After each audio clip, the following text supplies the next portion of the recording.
ಯಾವುದು ಎಂಟರ್ಟೈನ್ಮೆಂಟ್ ಇರಲಿಲ್ಲ, ಎಲ್ಲ ಹೋಗಿರಲಿಲ್ಲ, ಬಿಡಂಗಿಲ್ಲ, ಮನೆಯಿಂದ ಆಚೆ ಹೋಗಿರಲಿಲ್ಲ. ಯಾರು ಮಾಡಿದ್ರು? ಯಾರೆಲ್ಲ ನೀರು ಹೋದರು? ಇವತ್ತು ಅವರೆಲ್ಲ ಈ ಹೊರಗಡೆ ಇದ್ದಾರೆ. ಏನಾಯ್ತು ಆಕ್ಷನ್ನು? ಆಗ ಡೀಲ ಆಗುತ್ತೆ, ಅಂದರೆ ಲೂಸ್ ಬಿಟ್ಟಂಗೆ ಆಗುತ್ತೆ. ಬಿಡ ಇಷ್ಟೇ ತಾನೆ, ಇನ್ನೂ ಜಾಸ್ತಿ ಮಾಡ್ಕೊಳ್ತಾರೆ. ಹಾಗೆ ಏನಾಗಿದೆ, ಇವತ್ತು ನಾನು ಸುಮಾರು ಕೇಸುಗಳಲ್ಲಿ ಕನ್ವಿಕ್ಷನ್ ತೊಗೊಂಡಿದ್ದೀನಿ, ಎಸ್ಪೆಷಲಿ NDPS ಆ್ಯಕ್ಟಲ್ಲಿ. ಈ ನಾರ್ಕೋಟಿಕ್ ಡ್ರಗ್ಸ್ ಆ್ಯಕ್ಟಲ್ಲಿ ಒಂದು ಸೈಂಟಿಫಿಕ್ ಇನ್ವೆಸ್ಟಿಗೇಷನ್ ಮಾಡಬೇಕು. ಅದೊಂದು step A, step B, step C, step ಅಂತ ಆಗಿದೆ. ಎವಿಡೆನ್ಸು ಕೂಡ ಅದೇ ಥರ ಆಗಬೇಕು. ಅದು ಕನ್ಫರ್ಮ್ ಆದರೆ ತಕ್ಷಣ ಅವ್ರಿಗೆ ಜೈಲಿಗೆ ಕಳಿಸ್ತಾರೆ, ಪರ್ಮನೆಂಟ್ ಕನ್ವಿಕ್ಷನ್ ಆಗುತ್ತೆ.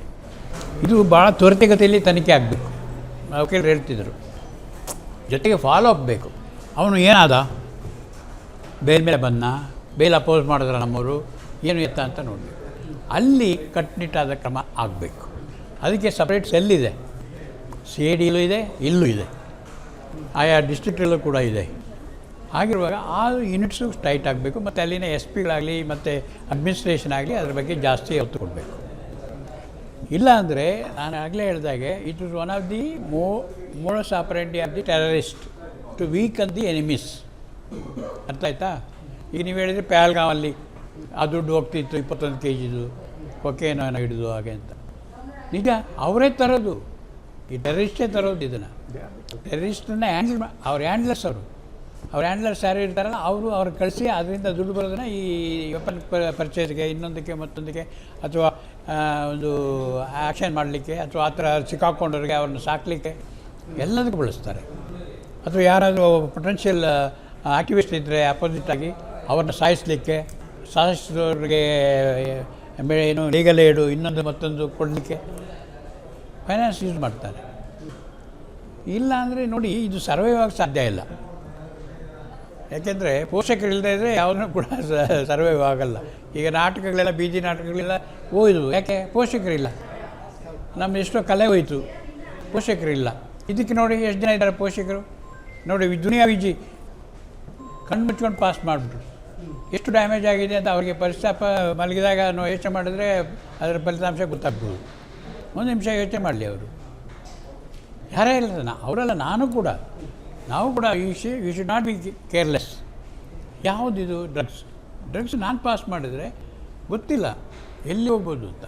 ಆದರೆ what is the after effect? ಅದು ಆದ ನಂತರ ಏನಾಗ್ಬೋದು ಅದನ್ನು ಯೋಚನೆ ಮಾಡಬೇಕಲ್ವಾ? ಯೋಚನೆ ಮಾಡದೆ ಕೆಲಸ ಮಾಡಬಾರ್ದು, ಗೊತ್ತಿಲ್ಲದೆ ಕೆಲಸ ಮಾಡಬಾರ್ದು.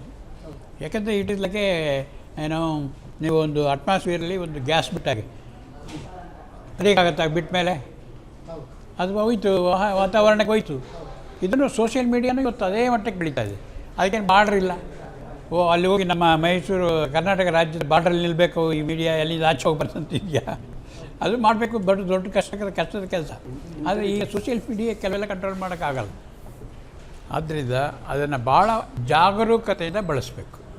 ಜಾಗರೂಕತೆ ಯಾವ ಮಟ್ಟದಲ್ಲಿ ಇರಬೇಕಂದ್ರೆ, ನನ್ನ ಮಕ್ಕಳಿಗೆ ಆದರೆ, ನಮ್ಮ ಮಕ್ಕಳಿಗೆ ಆದರೆ, ನಮ್ಮ ಮನೆಯಲ್ಲೇ ಆದರೆ, ನಮ್ಮ ಅಣ್ಣ ತಮ್ಮಂದರಿಗೆ ಆದರೆ ನಾವು ನೋವು ತಂದೆಲ್ಲ ತಿಂತೀವೋ ಇಲ್ಲೋ, is it not a damage to a family ಅಥವಾ ನನಗೆ ಅನ್ನೋ type it should take it.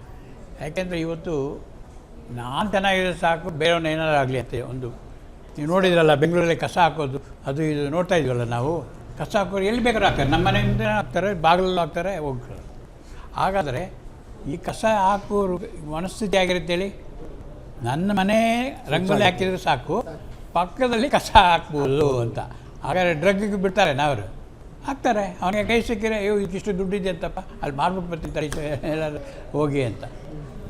ನಾನು ಈ ಶಿವಾಜಿನಗರದಲ್ಲಿದ್ದಾಗ ಪ್ರತಿಯೊಂದು ದಿವಸ ಇದರ ಬಗ್ಗೆ ಹಿಂದೆ ಬಿದ್ದಾಗ ಸುಮಾರು ಕೇಸಸ್ ಕನ್ವಿಕ್ಷನ್ ಆಯಿತು.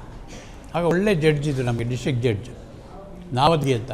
ಇವ್ರು ಕೇಳಿಲ್ಲ ಅಂತ ಕಾಣುತ್ತೆ, ನಾವದ್ಗಿ.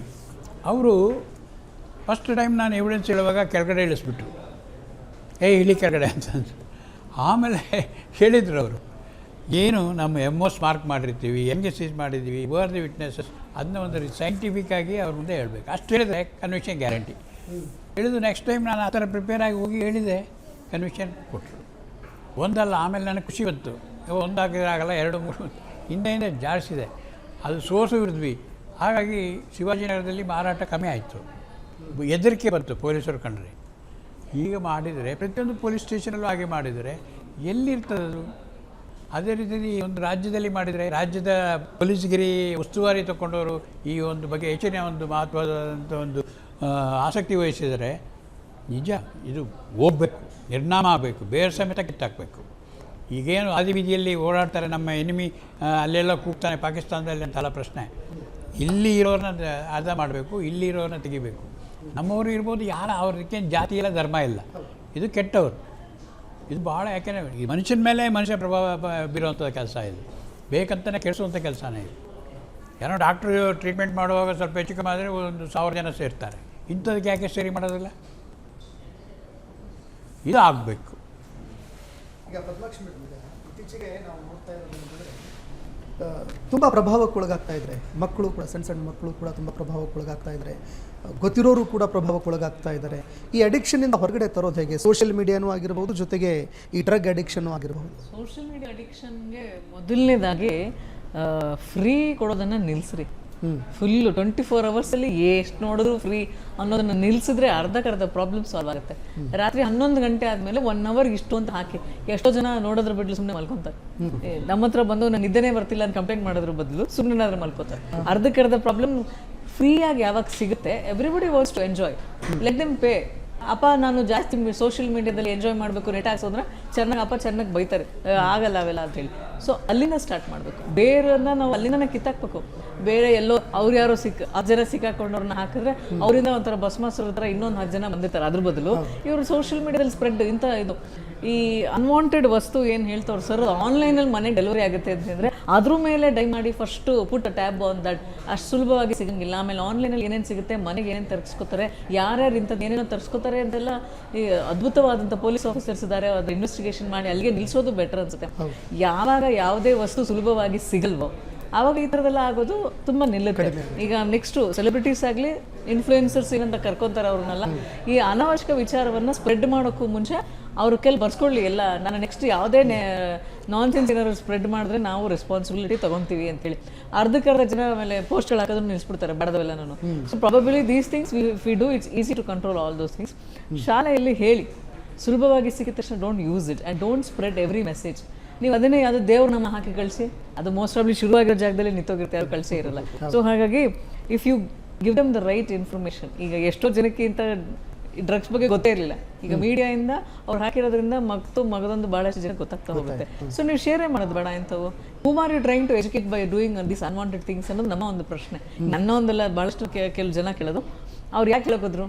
ಆಮೇಲೆ ಸರ್ ಈಗ ಹೇಳಿದ್ರು, ನಾವು ಕೇಸ್ ಹಾಕ್ತಾ ಹೋದೆ, ಖುಷಿ ಸಿಕ್ತು ನನಗೆ, ಆಮೇಲೆ ನೆಕ್ಸ್ಟ್ ಎಲ್ಲರೂ ಕಂಟಿನ್ಯೂಸ್ ಆಗಿ ಹಾಕ್ತಾ ಹೋದೆ ಅಂತ. ಈ ಇನ್ಫಾರ್ಮೇಷನ್ ಇಷ್ಟೇ ಯಾರು ಪಾಸೇ ಮಾಡಲ್ಲ. ಈ ಥರದ ಸಮಸ್ಯೆ ಮಾಡಿದ್ರೆ, ಈ ಥರದ ಪೊಲೀಸ್ನವ್ರು ಇದ್ದಾರಪ್ಪ ಸರ್ವೆ ಹಾಕೊಂಡು ಜಡಿತಾರೆ ಗೊತ್ತಾದರೆ definitely they would not be doing that at all. So ಇಂಥ ಒಂದು ಮೆಸೇಜನ್ನು ಜಾಸ್ತಿ ಪಾಸ್ ಆಗಂಗೆ ಮಾಡಬೇಕು. ಅದಾದ ನಂತರ ನಾನ್ಸೆನ್ಸ್ ಪಾಸ್ ಆಗೋದ್ರಿಂದ ಅವ್ರಿಗೆ ನೈತಿಕವಾದಂಥದ್ದು ಯಾವುದೇ ಏಜ್ ಗ್ರೂಪ್ ಇರಲಿ ಹಾಕಿದ್ದಾರೆ, ಲೆಟ್ ದೆಮ್ ಬಿ ಪನಿಷ್ಡ್. ಇನ್ನು ನಾನ್ಸೆನ್ಸ್ ಪಾಸ್ ಮಾಡಿದ್ರೆ 3 ದಿನ ಕೂತಿರು ಅಲ್ಲಿ ಅಂತ ಇಲ್ಲಿ ಕೂರಿಸಿದಾಗ they will never do it. So probably these kind of simple things ಇಂದ ಶುರುವಾದ ಸಾಕಷ್ಟು ಕಾಂಪ್ಲೆಕ್ಸ್ ಸಮಸ್ಯೆಗಳನ್ನ ನಾವು ಸಾಲ್ವ್ ಮಾಡ್ಬೋದು. ಕ್ಷಣ ಕ್ಷಣದ ಸುದ್ದಿಗಳಿಗಾಗಿ ಫ್ರೀಡಂ ಟಿವಿ ಸಬ್ಸ್ಕ್ರೈಬ್ ಮಾಡಿ, ಲೈಕ್ ಮಾಡಿ ಹಾಗೂ ಫಾಲೋ ಮಾಡಿ. ಹೊಸ ಸುದ್ದಿಗಳ ನೋಟಿಫಿಕೇಶನ್ಗಾಗಿ ಬೆಲ್ ಐಕಾನ್ ಮೇಲೆ ಕ್ಲಿಕ್ ಮಾಡಿ.